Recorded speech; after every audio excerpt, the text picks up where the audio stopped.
I feel great to be here because you know what?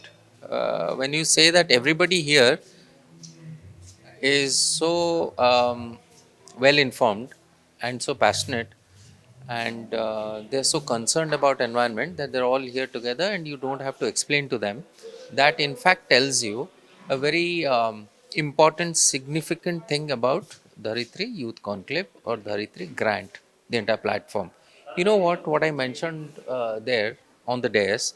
I mentioned three things. One, this is probably one of those platforms, um, uncommon platforms, where you have only the youth and more importantly the civil society organizations and civil society active people, youngsters, in one platform. You don't have the typical overarching development sector people or organizations here, because these are the people who work at the last mile. These are the youths, the young ones who work at the last mile.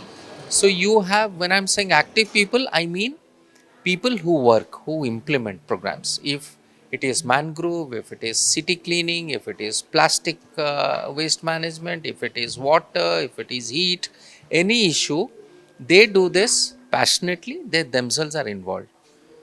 The second point that I mentioned to you briefly, but again I want to elaborate, is the civil society organization. So this is a platform of civil society organizations only, I would say exclusively, because here you would not have people who are only policymakers who come and give briefs about what policies are being taken or what happens at a very high level, let's say at COP29. But how do you localize all of that? So, localization of COP29, which is recently there, and you know what happened yesterday. There's a lot of debate on the allocation of funds by the developed countries to the developing countries, but that's at a very high level.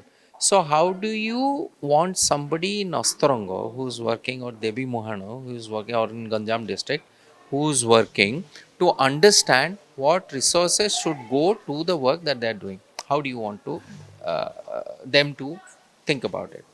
This is the platform where you're localizing. So they know that with limited resources, what is that they are committing to this, what is their community committing to this, and how do they benefit by coming to such a platform where they have access to so many people from all over the country.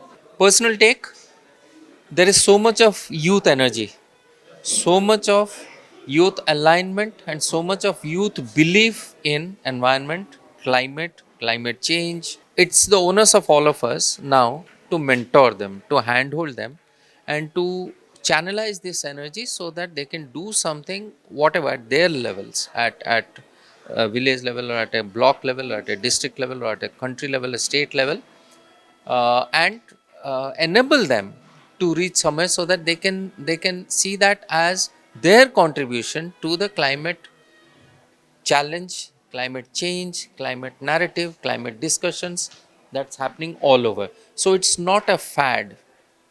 This kind of a conclave takes away the feel good factor from climate change narrative to do factor climate change narrative. They're doing it here. They're not just feeling it here. They're just not just gloating of the narrative. So that's the difference.